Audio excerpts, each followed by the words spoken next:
Bonjour, bienvenue aux rencontres avec les praticiens de la reconnexion et du reconnective healing. Aujourd'hui, j'accueille Patricia Lenny.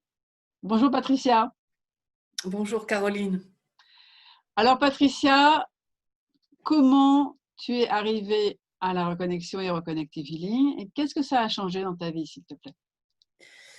Alors, comment j'y suis arrivée? Eh bien, parce que déjà depuis très très longtemps, je suis intéressée par tout ce qui est diététique, médecine parallèle, développement personnel. Puis peu à peu, j'en suis venue à m'ouvrir à la spiritualité, alors au sens large, hein. Et puis, j'ai été amenée aussi à faire des thérapies dans ma vie parce que je ne me sentais pas très très bien avec une vie qui pourtant se déroulait à peu près normalement. Et à l'issue d'une très longue thérapie d'évolution, qui m'avait déjà bien chamboulée, bien transformée, je suis tombée sur le livre d'Eric Pearl dans ma librairie ésotérique habituelle. C'était en 2002, donc les approches que j'avais vécues pendant ma thérapie m'avaient permis de m'ouvrir à ce genre de pratique que j'aurais peut-être trouvé un peu trop, je ne sais pas comment dire, perché auparavant. Et donc j'ai acheté le livre, je ne sais pas trop pourquoi. Et puis, il n'a pas traîné, hein. J'ai commencé à le lire, je l'ai lu très rapidement et je suis tombée littéralement amoureuse presque d'Eric Pearl et du phénomène. Oui, enfin par image interposée, hein. Mais j'ai été séduite quand même par le personnage. Ce qui n'est pas le cas de beaucoup de gens, hein. Eh bien, c'est vrai, mais moi franchement, en 2002, par sa lecture, j'ai vraiment été séduite. J'ai aimé son humour très, peut-être un peu grinçant des fois, mais très fin. Euh, Sa quête de vérité. J'ai trouvé que c'était quelqu'un qui était vraiment en quête de vérité, sincère et bon, voilà, il explique ce qu'il est, il explique sa démarche, il explique tout ça. Bref, moi j'ai adoré. Voilà, on a le droit aussi. Et puis à l'époque, j'avais pas très bien cherché, pas très bien compris. J'ai cru qu'il fallait aller aux États-Unis pour ressentir cette fameuse énergie. Donc je me suis dit, bah ma cocotte, tant pis. Et j'ai posé le bouquin sur une étagère et puis voilà, je m'étais résignée. Et en 2007, il y a 2 praticiens de la région parisienne qui sont venus faire des conférences à Caen. C'était amusant, c'était la même semaine, hein. Enfin, à une semaine d'intervalle, pas la même semaine. Et je suis allée aux 2. Quand on aime, on ne compte pas. Et puis le deuxième m'a beaucoup plu. J'ai appris ensuite que c'était le traducteur d'Eric Pearl en France et qu'il était mentor. Et donc, bon, j'étais vraiment dans de bonnes mains. Il était là pendant 3 jours. Je suis allée à la conférence le mardi soir. Le mardi soir, j'ai pris rendez-vous pour ma reconnexion personnelle sur le mercredi et le jeudi. Je ne voulais pas rater ça. Ça faisait 5 ans que j'attendais, hein, donc ça se présentait, voilà. C'était pas forcément la bonne époque pour moi. J'avais divorcé l'année d'avant. J'étais prof à temps partiel, à un très bas échelon, donc je gagnais 1 000 € par mois. C'était prof de quoi? J'étais prof de maths. Oui, on était en plein dans le rationnel, dans le rigoureux, voilà. Mais voilà, il y a une petite fenêtre vers les choses un peu moins carrées. Ceci étant, quand on pousse loin les mathématiques, on touche aussi à l'irrationnel, enfin je trouve. Donc tout ça, ça pouvait s'accorder quand même. Et puis j'ai fait ma reconnexion personnelle le mercredi et le jeudi. Première séance, j'ai plus ou moins dormi parce que j'étais vraiment très fatiguée à cette époque-là. J'avais eu 4 heures de cours le matin, enfin, je fais ça dans l'après-midi, voilà.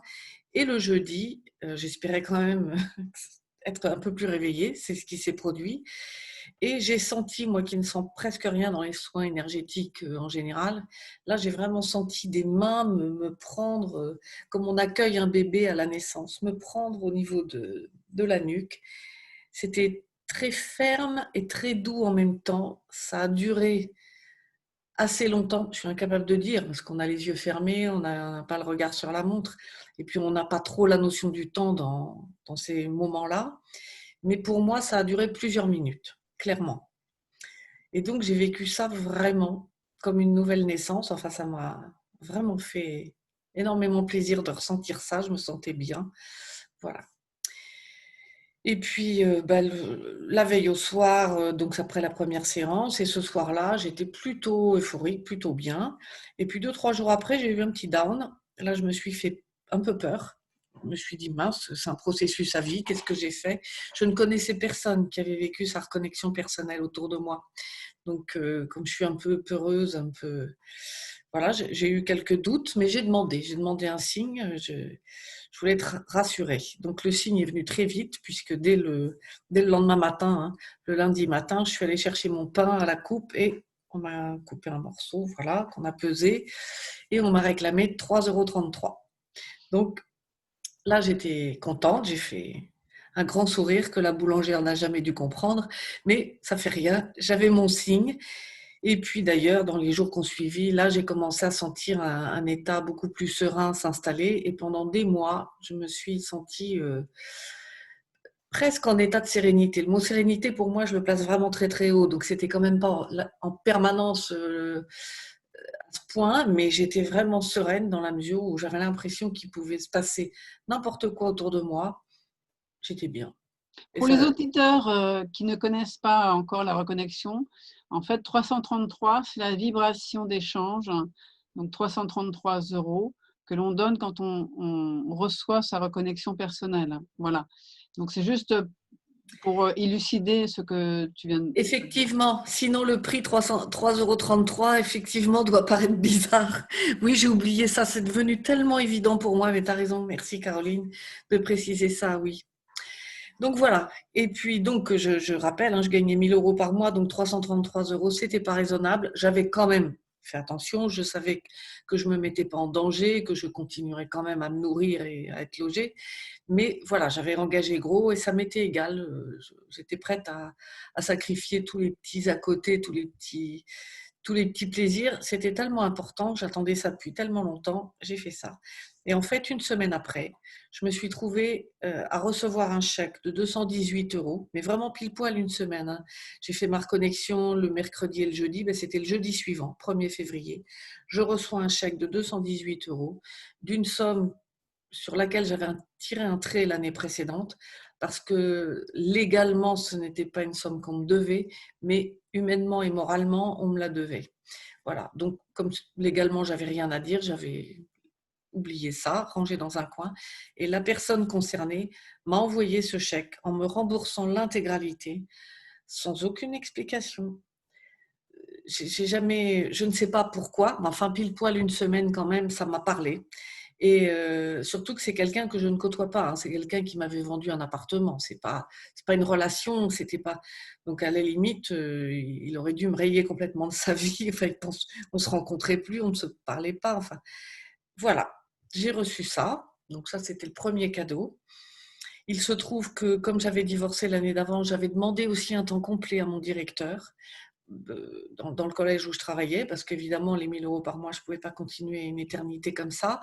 Donc, il me fallait mon temps complet pour subvenir plus correctement à mes besoins. Et le directeur m'avait dit qu'il était tout à fait d'accord, mais qu'il n'avait pas les heures, qu'il ne pouvait absolument pas me fournir ça. Or, je rappelle, reconnexion fin janvier, début mars, mon directeur vient me voir, me dit: j'ai une bonne nouvelle pour vous. Il y avait eu des réformes, etc. Peu importe. Il m'a trouvé les heures qui me manquaient. J'ai eu mon temps complet. L'année suivante, j'ai même eu une heure supplémentaire. Enfin bon, voilà. Alors après, il fallait assumer, bien sûr. Hein, c'est pas que cadeau comme ça qui tombe du ciel, mais vraiment pour moi, c'était souverain. Ça m'a permis un cheminement beaucoup plus agréable. Donc ça, c'était les premières choses qui arrivaient grâce à la reconnexion.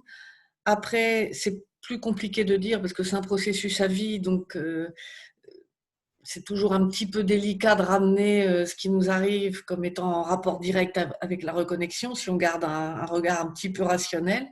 Mais aux dates anniversaires, par contre, là, je me dis quand même, ça tombe à des moments où ça nous fait des petits clins d'œil. Et j'ai eu 2 choses importantes aux dates anniversaires. La première, ça a été mon premier soin payant, qui s'est fait à une date anniversaire de ma reconnexion.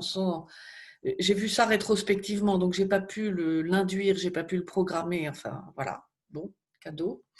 Et puis, au moment de décider de quitter l'éducation nationale pour me consacrer au Reconnective Healing et à l'astrologie, mon autre passion, j'ai fait un mini burn-out, date anniversaire de la reconnexion, et ce mini burn-out qui n'a pas été agréable sur le moment, je reconnais, mais a été un élément vraiment déterminant, pas unique, hein, mais déterminant pour faire le choix pour décider de quitter mon ancien métier, parce que ça me mettait vraiment en face de ce que je voulais plus vivre et de ce à quoi j'aspirais. Donc, pour moi, c'est vraiment des signes. C'est pas forcément que des trucs voilà, à l'eau de rose, mais c'est très important et ça nous remet effectivement sur notre chemin de vie, et je ne regrette pas un instant d'avoir fait ce choix. Et ça a été très éclairant pour moi. Donc voilà 2 événements, entre autres, que je me permets de relier directement à la reconnexion, parce que voilà. Le reste, je reste très rationnelle, très modérée dans mon interprétation. Voilà. Merci Patricia. Dans les personnes qui viennent à ton cabinet, est-ce que tu as quelque chose de particulièrement émouvant à nous partager, une expérience? Alors, il y a des choses très émouvantes. Il y a des gens qui, pendant un soin, versent une larme. Il y en a d'autres qui bougent. Je me souviens d'une cliente qui se cabrait pendant le soin. Et, mais vraiment, c'était. Et on sentait, elle était d'ailleurs animée d'autres mouvements involontaires. Il y a un instant où je me suis demandé si elle en rajoutait pas. Et puis en fait, à d'autres moments, j'ai vu des mouvements tellement rapides, tellement. Ça pouvait pas être des mouvements qu'on contrôle. Donc j'ai vu qu'elle était vraiment. Tout ça, c'était complètement vrai, ce qu'elle vivait. Et après la séance, elle m'a confié que, en fait, alors elle était d'abord ravie parce que elle me dit: j'ai vu mon père et j'ai pu l'appeler papa. Et moi, je ne connaissais pas l'histoire, mais là, elle m'a révélé qu'en fait, elle avait été abusée par son père pendant toute son enfance, et que là, il s'était passé quelque chose quand même de très fort, d'où les mouvements, enfin, de ce cabré que j'ai relié à ça, hein, parce que vraiment. Et puis, beaucoup de choses se sont clarifiées suite à ça. Elle est revenue faire un autre soin, puis une reconnexion personnelle derrière. Tellement elle a aimé ça. Elle hésitait, elle était deuxième degré de Reiki. Elle a hésité entre s'offrir le troisième degré de Reiki et se payer la reconnexion personnelle. Puis, à travers ce qu'elle a vécu dans les soins, elle a décidé de faire sa reconnexion personnelle. Je sais qu'après, sa vie a changé. Elle a mis fin à un couple qui ne lui convenait plus. Elle en avait conscience, mais c'était assez ancien.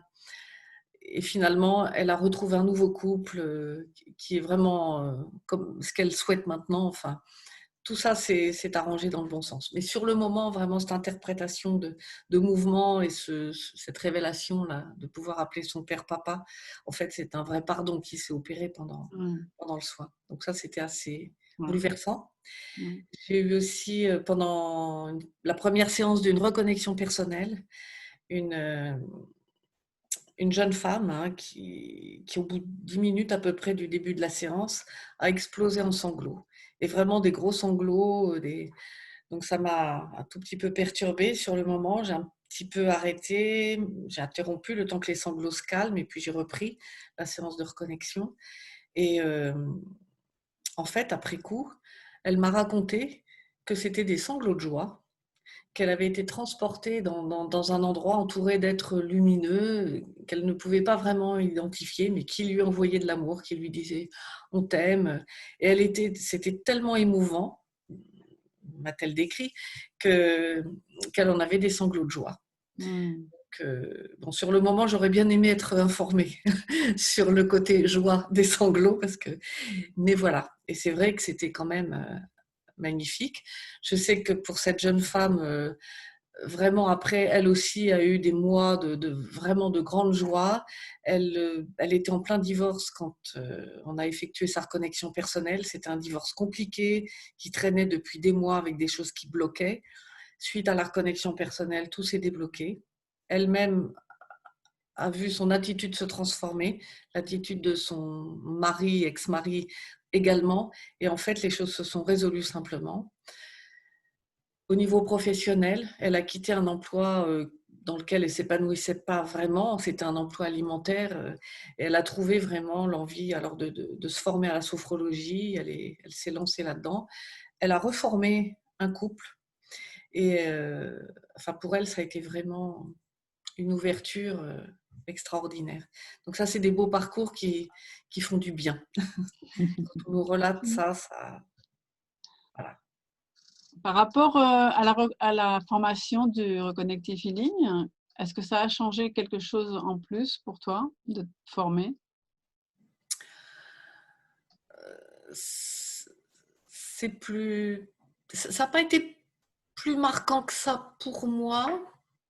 Il se trouve qu'à la suite de ma reconnexion personnelle, j'ai ressenti très vite une activation des mains. J'ai oublié d'en parler tout à l'heure, alors que c'est quand même majeur, parce que je ne pensais jamais faire quelque chose avec mes mains.